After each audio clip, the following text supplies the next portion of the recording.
Policy का, उस पर आज से एमपीसी स्टार्ट हो रही है। धामपुर शुगर, इसका बायबैक खुला था 29 मई को, आज ये बंद हो रहा है, 4 जून है। IPO listing, primary action, Skoda tubes, यहाँ पर ये लिस्ट होना है आज। 57 टाइम सब्सक्राइब हुआ था। आज एक्स डेट है। कोफोर्ज की स्टॉक स्प्लिट की इसमें न्यूज थी। टाटा मोटर्स, ये फाइनल डिविडेंड के लिए आज एक्स डेट है इसकी, और टीसीएस की भी आज एक्स डेट है। डिविडेंड 30 रुपए घोषित किया था। जितनी भी ब्लॉक डील्स हो रही है उसमें कुछ और डिटेल्स भी बता देते हैं। टाटा टेक में जो ब्लॉक डील हो रही है 635 करोड़ की ब्लॉक डील आज पॉसिबल है। इसमें टीपीजी राइज अपना जो टोटल उनका 6% स्टेक है उसमें से 2% हिस्सा बेच रहा है। डिस्काउंट पर होगी ये डील 3%। एबीएफआरएल में फ्लिपकार्ट, जिसके पास 6% पूरा ही अपना स्टेक बेच रही है, 600 करोड़ की डील संभव है। 7% डिस्काउंट पर ये हो सकती है। अल्केम लैब में प्रमोटर जयंती सिन्हा अपने स्टेक में से 1.42% ऑफलोड कर रही है। 825 करोड़ की ब्लॉक डील संभव है, और ये भी 3% डिस्काउंट पर हो सकती है। इंडोजीन, इसमें पब्लिक शेयर होल्डर सीए डॉन 10.2% की हिस्सेदारी, ये अपना ऑफलोड कर सकते हैं स्टेक, और ये लगभग 1420 करोड़ का ये ब्लॉक साइज हो सकता है। ये भी 6% डिस्काउंट पर है।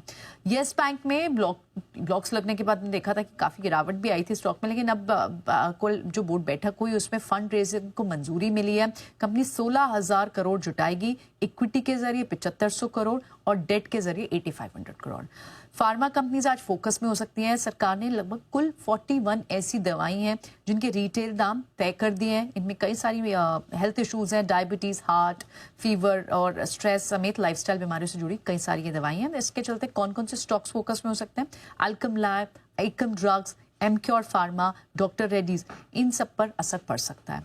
एचडीएफसी बैंक फोकस में होगा। सब्सिडरी एचडीबी फाइनेंशियल के आईपीओ को मंजूरी मिली है, और इस आईपीओ के जरिए लगभग 12,500 करोड़ रकम जुटाएगी। जाइडस लाइफ साइंस, ये ग्लोबल बायोलॉजिक्स सीडीएमओ कारोबार में उतरने की योजना बना रही है, और यूएस बेस्ड एग्नेस कंपनी से 2 बायोलॉजिक्स मैन्युफैक्चरिंग फैसिलिटीज खरीदने वाली है। 2 ट्रेंचेस में पेमेंट करने वाली है। लगभग $75 मिलियन का पहला अपफ्रंट पेमेंट होगा, और उसके बाद 3 साल के बाद बचा हुआ $50 मिलियन का पेमेंट होगा। तो ये सारी तमाम खबरें जिस पर आपको ध्यान रखना है। ऑलराइट, चलिए पूजा, आपकी बारी आती है मॉर्निंग, जरा बताएं और कौन कौन सी खबरें जहां पर आप फोकस कर रही हैं। जी, फार्मा कंपनियों से जुड़ी खबरें हैं आज काफी सारी। सन फार्मा, इस पर नजर रखिए क्योंकि थोड़ी नेगेटिव खबर आ रही है कंपनी के लिए। ये स्किन के इलाज की दवा का एक क्लिनिकल ट्रायल कर रहे थे, जिसका कि नेगेटिव नतीजे आए हैं, तो उसका हम इम्पैक्ट देखेंगे आज स्टॉक में। और हम देख रहे हैं कि आरएनडी में काफी ज्यादा स्पेंड भी कर चुकी है सन फार्मा, और उसके बाद ये नेगेटिव रिजल्ट आना और लगातार नेगेटिव खबरों में बनी हुई है, तो इसका आज असर दिख सकता है सन फार्मा के स्टॉक पर। एनएमडीसी लिमिटेड पर भी नजर रखिए। कंपनी ने अपने आयरन ओर का जो भाव है वो घटा दिया है। लंप के दाम 6,440 से घटाकर 6,300 कर दिया है, और फाइन्स के दाम में भी कटौती की है। 5,500 टन से घटाकर 5,350 कर दिया है। गार्डन रीच शिप बिल्डर्स, यहाँ पर भी रखी नजर। कंपनी ने नॉर्वे की एक कंपनी के साथ करार कर लिया है, और इस करार के तहत कंपनी भारत की पहली पोलार रिसर्च वेसल बनाएगी। कंपनी अपने कोलकाता वाले यार्ड में, ये मेक इन इंडिया के तहत ये वेसल उनकी तरफ से बनाया जाएगा, तो इस पर होगा फोकस। बीईएमएल कंपनी की बोर्ड बैठक जो 10 जून को होने वाली थी, अब उसकी डेट रिवाइज हो गई है। डिविडेंड पर विचार करने के लिए ये बोर्ड बैठक होने वाली थी, अब वो 6 जून को होगी, तो ये एक अपडेट कंपनी की तरफ से। टेक्नो इलेक्ट्रिक पर भी रखिए नजर। रेलटेल ने कंपनी को डेटा सेंटर पार्टनर के लिए सेलेक्ट किया है। नोएडा में रेलटेल की जमीन पर रेवेन्यू शेयरिंग बेसिस पर 10 मेगावाट का डेटा सेंटर स्थापित करने के लिए ये करार हुआ।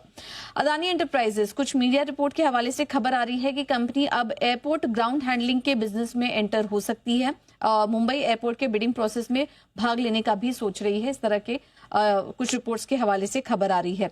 होटल लीला पर भी रखिए नजर। यहाँ पर एमएमआरडीए ने कंपनी कंसोर्शियम को बीकेसी में 80 साल के लिए एक प्लॉट अलॉट कर दिया है, जिसके तहत कंपनी ने करीब 1302 करोड़ का भुगतान भी किया है, और कंपनी इस प्लॉट पर 250 की लग्जरी होटल समेत मिक्स्ड यूज प्रोजेक्ट भी डेवलप करेगी। और आखिर में बात करते हैं एथॉस लिमिटेड की। बोर्ड से राइट्स इशू और इक्विटी शेयर जारी कर 410 करोड़ रुपए जुटाने को मंजूरी मिल चुकी है। तो आज इन तमाम स्टॉक्स पर रखी नजर। चलिए, तो स्टॉक्स एंड न्यूज की पूरी लिस्ट प्रियंका ने और पूजा ने आपके सामने रख दी है, लेकिन विदेशी ब्रोकरेजेस की नजर कहाँ है, आइए जान लेते हैं एफआईआर के बिगुल के साथ।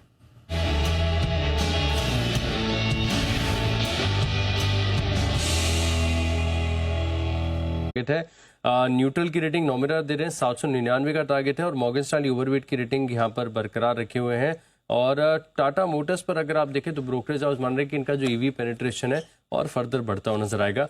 एमएनएम यहाँ पर अगर आप देखें तो ओवरवेट की रेटिंग दी है, 3668 का टारगेट है और ये बता रहे हैं कि कुछ नए लॉन्चेस 2026 में यहाँ पर लाइंड अप है, तो इसका एक बेनिफिट है।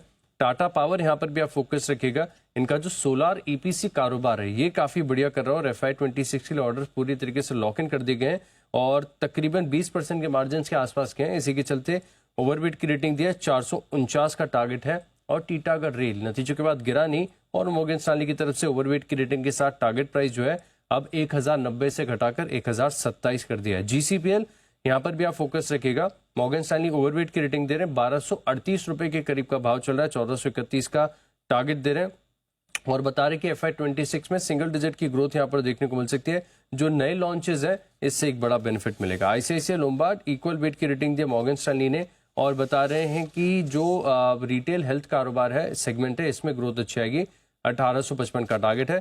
जेएसडब्ल्यू स्टील कंपनी ने गाइडेंस दी कि 10% की सेल्स वॉल्यूम ग्रोथ आएगी और इसी के चलते मॉर्गन स्टैनली ने इक्वल वेट की रेटिंग दी है, 1000 का टारगेट है।